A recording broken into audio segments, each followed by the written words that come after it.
Buongiorno e benvenuti a questa edizione di TG Sicilia, i titoli del nostro telegiornale. Follia a Taormina, un'auto si scaglia contro un gruppo di giovani all'uscita dalla discoteca, sfiorata alla strage, il video shock diffuso dal sindaco De Luca. Movida violenta nel borgo di Marzamemi, nel Siracusano. Le risse sempre più frequenti allarmano i residenti e i commercianti che chiedono al comune di Pachino di vietare la vendita di alcolici nelle ore serali. E caccia a Euno, i carabinieri del ROS cercano i contatti e la rete social del dodicenne che voleva attaccare un professore nella scuola di San Vito Lo Capo. Le ricerche si concentrano adesso sulla diretta Telegram del ragazzino. Misteriosa morte al Policlinico di Palermo. La vittima, trovata con il volto insanguinato, sarebbe stata aggredita da un altro paziente. Aperta un'inchiesta per omicidio preterintenzionale. Prelevati e impiantati su 5 pazienti in attesa gli organi di Alessandra Bruno, la 49enne uccisa dal marito a Mister Bianco. Stasera la fiaccolata in ricordo dell'ennesima vittima del femminicidio. A Catania la polizia salva anziani, bambini e anche 2 cani da un palazzo in fiamme. Arrestato uno spacciatore che tentava di sbarazzarsi della droga lanciandola dal balcone dello stesso edificio in via della Concordia. A Ragusa la storia di Kim, un pitbull abbandonato con una gamba amputata, una protesi le permetterà di tornare a correre. Calcio, il presidente Pelligra oggi pomeriggio incontrerà la stampa per spiegare i nuovi progetti del Catania, girandola di nomi per il nuovo allenatore.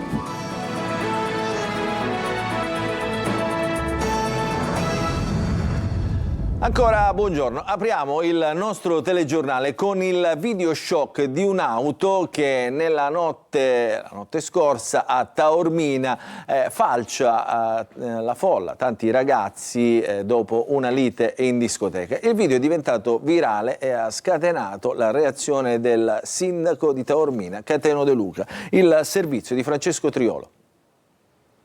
Sono scioccato di questa vicenda. Lo sono come sindaco e lo sono come genitori.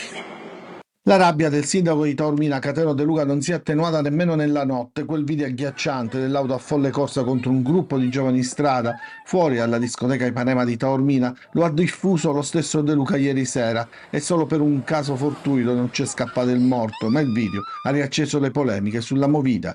Quando ho visto questo video il sangue mi è andato in testa e ho messo in moto immediatamente quello che un sindaco deve fare, un pubblico ufficiale deve fare. Vedo un tentato omicidio, perché per me tentato omicidio è, e procedo alla denuncia per le vie brevi, chiedendo anche che venga individuato ovviamente l'autore di questa azione balorda. L'episodio è avvenuto nella notte tra lunedì e martedì. De Luca ha informato il commissariato di polizia di Taormina e la polizia municipale. Sono partite già le indagini con tanto di diversi interrogatori. De Luca ha messo a disposizione dei giovani presenti un numero di telefono per denunciare anonimamente quanto visto. Coloro che sanno ed hanno assistito a questo tentato omicidio mi contattino, ha detto De Luca, e sarebbero già tante le segnalazioni arrivate da parte di chi era presente. Risse sempre più frequenti anche a Marzamemi, borgo marinaro di Pachino nel Siracusano, l'ultima ieri sera. Intanto il comitato Pachino Sicura chiede più controlli e addirittura un'ordinanza al comune che vieti la vendita di alcolici. I commercianti dicono di essere davvero stanchi. Il servizio di Francesco Aloi. Chiediamo semplicemente un'ordinanza che vieti la somministrazione di bevande alcoliche e la sospensione di tutte le attività di musica. È la richiesta del comitato Pachino Sicura. A Marzamemi, borgata marinara di Pachino, le risse sono sempre più all'ordine del giorno, o meglio della notte. L'ultima rissa è stata ieri notte. Tra i tanti ragazzi che vengono qui per divertirsi il sabato sera o la domenica sera che sia, c'è magari il ragazzo, i ragazzi più spinti. Adesso non c'è confusione, è tutto tranquillo, ma qui la sera c'è il pienone. Soprattutto nella bella stagione si crea una grande discoteca sotto le stelle, unica nota stonata, le risse. Ormai è diventata una cosa insopportabile, anche perché sanno, ma nessuno fa niente. Quindi cerchiamo più sicurezza, cerchiamo più sicurezza da parte delle forze dell'ordine e cose, ma anche se ci danno questa sicurezza lo fanno lo stesso. Così chi viene qui per trascorrere qualche ora in allegria rischia di trovarsi in mezzo ad una lite più o meno animata. Ci sono anche delle attività commerciali che danno delle bevande alcoliche anche a ragazzini, anche a dei minorenni, quindi chiediamo a tutte le forze dell'ordine di controllare soprattutto le attività commerciali. Da un lato il comune, dall'altro le forze dell'ordine. Ognuno è chiamato a fare la propria parte per raggiungere un obiettivo, provare ad azzerare le risse per una Marzamemi più sicura. E adesso cambiamo argomento, torniamo sulla vicenda di San Vito Lo Capo, un piano progettato nei minimi dettagli, condiviso con i suoi followers e in una chat. C'è davvero adesso chi cerca di scoprire chi c'era davvero dietro il ragazzino, dietro le sue chat e dietro a questo gruppo che ha tentato di colpire il professore appunto in una scuola a San Vito Lo Capo. Il servizio di Lorena Dolci. Voleva essere una strage progettata e condivisa sui social, intrisa da un'ideologia suprematista in difesa della razza bianca. Gli obiettivi che il dodicenne di San Vito Lo Capo indicava ai suoi follower erano 3 sprovveduti musulmani nella mia classe, un altro immigrato musulmano e una ragazza nera. Deliri su deliri ripetuti con grande freddezza e lucidità. Poi, la mattina del raid a scuola, il dodicenne ha cambiato bersaglio, prendendo di mira un professore che con grande coraggio è riuscito a bloccare quell'alunno che indossava un casco integrale con il cellulare per filmare, la maglietta con la scritta "Me ne frego" e brandiva 2 coltelli portati da casa. Tutto in diretta video su un gruppo Telegram. Ma dal telefonino sono già emersi numerosi spunti per i magistrati che indagano per istigazione a delinquere. In particolare i militari del ROS sono a caccia di Euno, ufficialmente una ragazza straniera che era in contatto anche con il 13enne della provincia di Bergamo che ha coltellato una professoressa di francese. Ma è davvero una ragazza o dietro questo alias che ci riporta in Sicilia con il nome dello schiavo che capeggiò una rivolta contro i romani si nasconde qualcun altro, bravo a indottrinare minorenni e a spingerli alla violenza, ispirandoli con gli autori di stragi suprematiste. La madre si dispera, questo non è mio figlio, qualcuno lo ha ricattato, ma nella chat il dodicenne appare del tutto tranquillo, annunciando il gesto che stava per compiere con la frase "non datemi la colpa per quello che farò". Sotto al post centinaia di commenti, molti like, frasi tipo "ci hai provato, buona fortuna". Trovato con il volto insanguinato, muore al Policlinico di Palermo e sarebbe stato aggredito da un altro paziente. Adesso i familiari hanno presentato una denuncia, è stata aperta un'inchiesta per omicidio preterintenzionale a carico di ignoti. Il servizio di Marco Gullà. È giallo al Policlinico di Palermo per la morte di un anziano di 86 anni. A quanto emerso, il paziente era stato trovato dal personale dell'ospedale con il volto insanguinato. Il sospetto è che possa essere stato colpito da un altro paziente ricoverato nello stesso reparto, quello di medicina e chirurgia d'urgenza. In seguito al decesso, i familiari della vittima hanno presentato una denuncia ai carabinieri e la procura ha aperto un'inchiesta per omicidio preterintenzionale a carico di ignoti. Secondo una prima ricostruzione, pare che tra i 2 uomini ricoverati a Palermo per ragioni ancora tutte da chiarire sarebbe nata una discussione che poi sarebbe degenerata. L'uomo sarebbe stato colpito al viso con un bicchiere, riportando così lesioni gravi. È stato soccorso subito dal personale medico, ma le sue condizioni sono peggiorate nelle ore successive all'episodio e dopo 48 ore è andato in arresto cardiaco ed è deceduto. I carabinieri intervenuti sul posto hanno sequestrato le cartelle cliniche e in queste ore stanno ascoltando pazienti e operatori che erano presenti al momento dei fatti. Le indagini sono in corso, sarà necessario ricostruire l'esatta dinamica dell'accaduto e capire se il colpo ricevuto dal paziente sia stato determinante per il decesso. Adesso torniamo a Catania per raccontare l'ultimo atto di amore di Alessandra Bruno, la 49enne uccisa dal marito. Gli organi dell'ennesima vittima di femminicidio a Mister Bianco salveranno altre 5 vite. Stasera invece una fiaccolata con partenza da Piazza Colbe nella frazione di Belsito proprio a Mister Bianco per ricordare Alessandra. Il servizio di Tonino De Mana.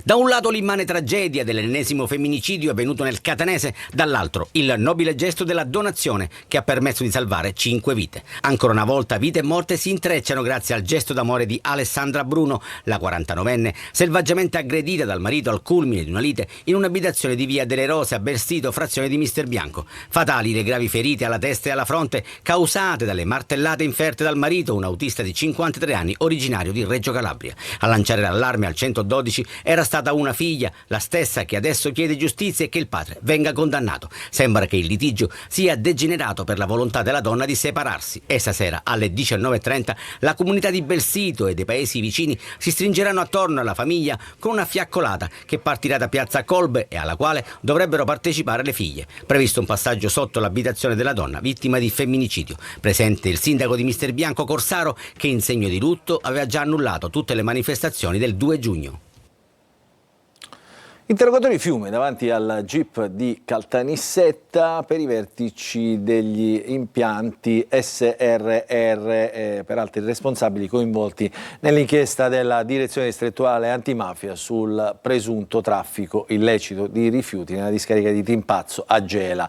Tutti respingono le accuse. Ora la decisione sulle misure cautelari richieste dalla Procura. Il servizio di GR Italia. Quasi 9 ore di interrogatori per i principali indagati nell'inchiesta che scuote la gestione dei rifiuti nel territorio gelese. Davanti al GIP di Caltanissetta Graziella Luparello sono comparsi l'amministratore unico di impianti SRR Giovanna Picone e i tecnici Giuseppe Bellavia e Salvatore Parlatore, destinatari della richiesta di misure cautelari avanzate dalla Direzione Distrettuale Antimafia di Caltanissetta.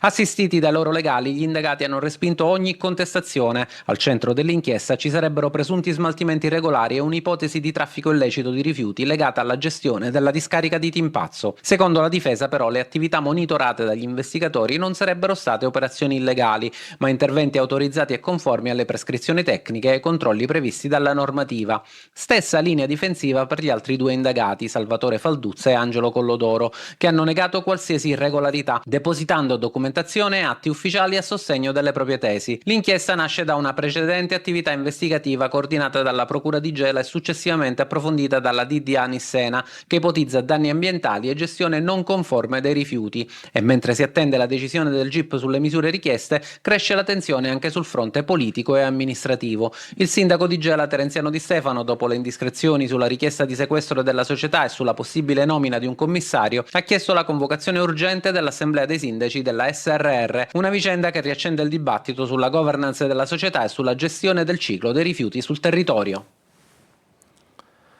E adesso a Catania, un palazzo in fiamme a San Cristoforo, interviene la polizia che salva 7 persone, anche alcuni cagnolini, animali domestici degli abitanti del palazzo, ma nel corso dell'intervento gli agenti hanno sorpreso anche uno spacciatore che prima di mettersi in salvo aveva cercato di disfarsi della droga, salvandola a suo modo, della marijuana, lanciandola dalla finestra. Il servizio di Tonino De Mana.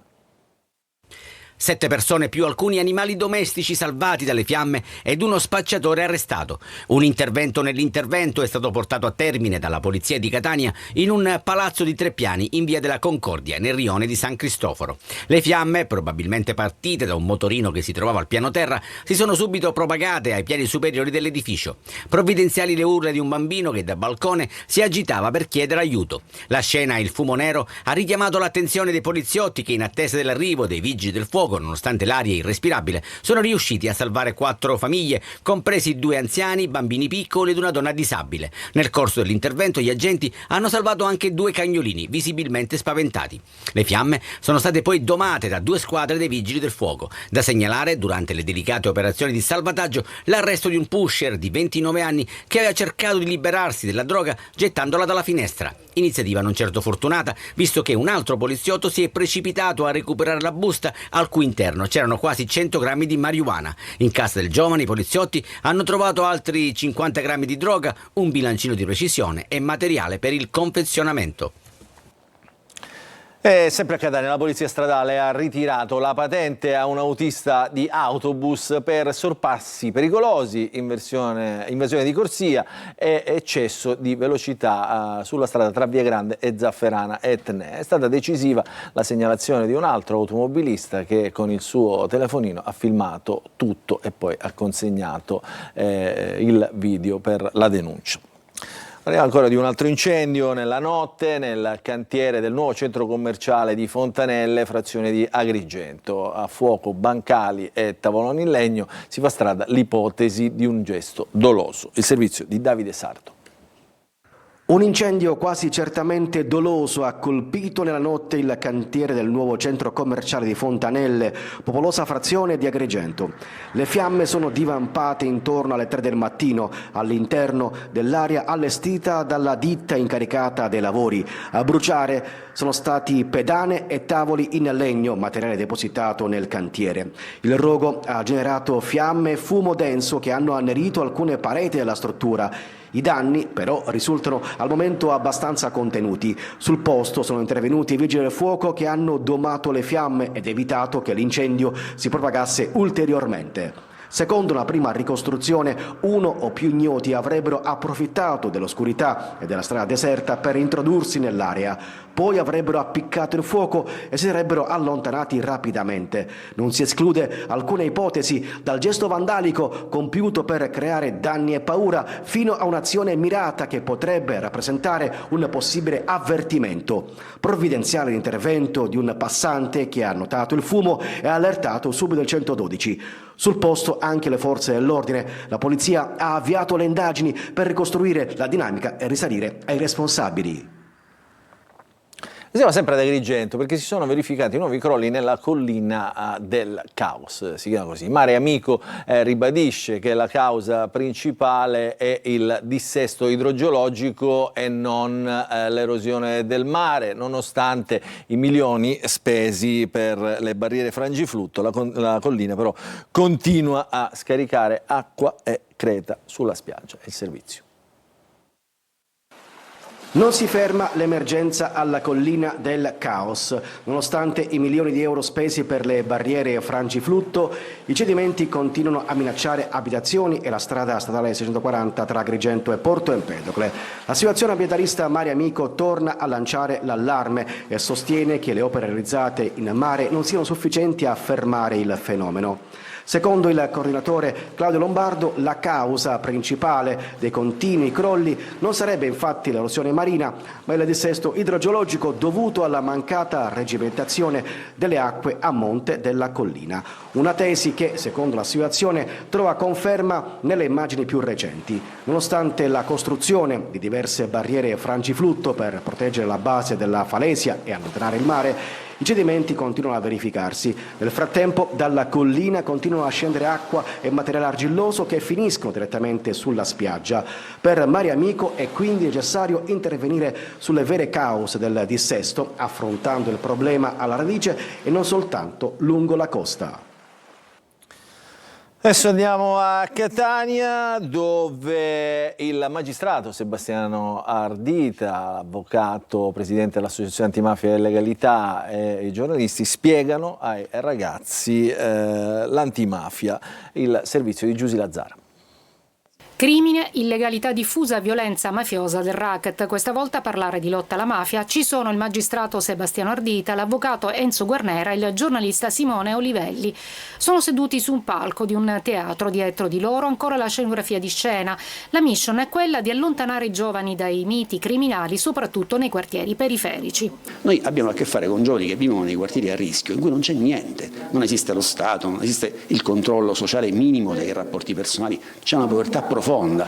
Questi giovani sono attratti ovviamente da questo tipo di modelli, che sono dei modelli profondamente sbagliati, ma che per loro rappresentano gli unici modelli. Dobbiamo impegnarci a sostituirli questi modelli, più che a condannare quei giovani. Raccontano il loro vissuto con esperienze diverse che convergono tutte nell'opporsi alla cultura mafiosa che attraversa economia, istituzioni e politica. Senza il rapporto col potere la mafia non esiste, non esisterebbe, non avrebbe la sua capacità di impattare nei confronti della società. Quindi io penso che sia importante fare questa riflessione, cioè ricordare a chi critica coloro i quali cercano i nessi di copertura che la mafia ha nella parte forte della società, che questo è l'essenza della mafia. La criminalità alza il tiro nel controllo del territorio con il racket.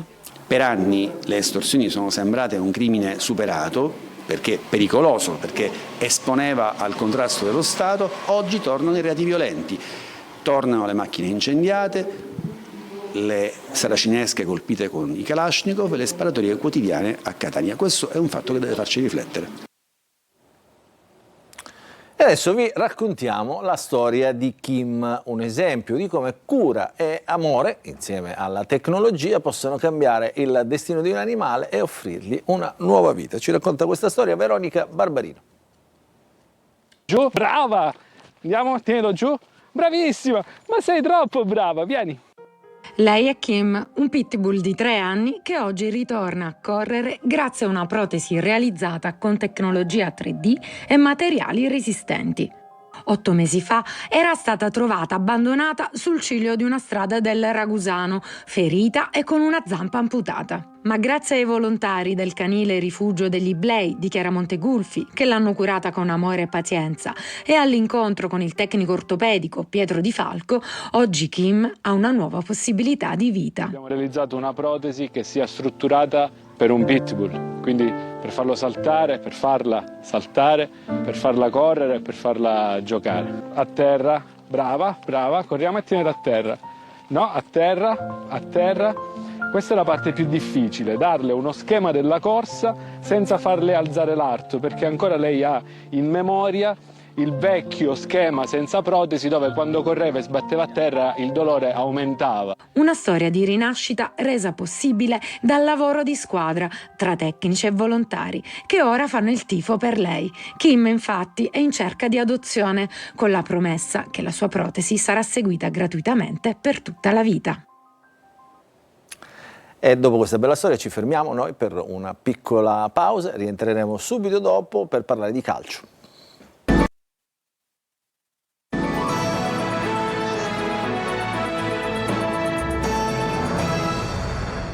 Ancora ben trovati nella seconda parte del nostro TG Sicilia. Apriamo la pagina del calcio con il Catania. Sono ore di attesa queste perché oggi pomeriggio il presidente dei rossazzurri incontrerà la stampa per fare il punto della situazione dopo l'eliminazione dei playoff per promozione. Romperà Pelligra un silenzio che dura appunto dalla gara con l'Ascoli. Intanto si susseguono le voci sui nuovi vertici societari, soprattutto una girandola di nomi che riguarda il nuovo allenatore. Il servizio di Francesco Triolo. Sono i giorni della programmazione in casa Catania. La circostanza che il presidente Rosario Pelligra non abbia lasciato la città dopo l'eliminazione nei playoff promozione è il segnale evidente che la situazione richiedeva la sua presenza fisica e un approfondimento dettagliato di tutto ciò che non è andato la scorsa stagione e di come programmare la prossima. Una programmazione iniziata ancora prima della partita di ritorno contro l'Ascoli, se è vero che il direttore sportivo in pectore Fortunato Varrà era già al Massimino e lì ha incontrato lo stesso presidente Pelligra. Nel pomeriggio l'incontro convocato dal patrono del Catania con i giornalisti servirà a fare il bilancio e il punto da cui ripartire, rompendo un lungo silenzio che la società si è imposta dopo l'eliminazione con l'Ascoli. Le voci che hanno interessato il Catania sono arrivate da fuori città, come per esempio quelle relative al nuovo allenatore che potrebbe essere Raffaele Biancolino, l'ex attaccante che in panchina ha portato l'Avellino alla promozione in Serie B. Quello di Biancolino è un nome caldo, ma non il solo. Sul tavolo c'è anche Di Giorgio, forte del rapporto consolidato al Potenza, proprio col nuovo direttore sportivo. E poi c'è il capitolo giocatori, chi resta, chi andrà via, ma questo dipenderà dalla nuova guida tecnica e dal tipo di gioco che si vorrà impostare. Quel che è certo è la necessità, più che la volontà, di dover allestire subito una rosa competitiva. per migliorare quel secondo posto, perché lo hanno fatto capire chiaramente i tifosi, la Serie C è una categoria che sta stretta e tanto ai rossazzurri. Prima di chiudere una notizia che ci ricollega alla notizia di apertura del nostro telegiornale, il video shock nel quale si vede appunto un'auto scagliarsi contro una folla di giovani all'uscita di una discoteca. Il sindaco Cateno De Luca dice e avverte, lo fa per sicurezza pubblica, dice lui, che è in possesso delle forze dell'ordine il numero di targa dell'auto, quindi diciamo per il guidatore le ore sarebbero contate. Noi ovviamente vi aggiorneremo all'interno delle edizioni del nostro telegiornale, la prossima alle 20, sempre qui su Antenna Sicilia. Allora non ci resta che ringraziarvi per averci seguito, augurarvi un buon proseguimento di serata a tutti.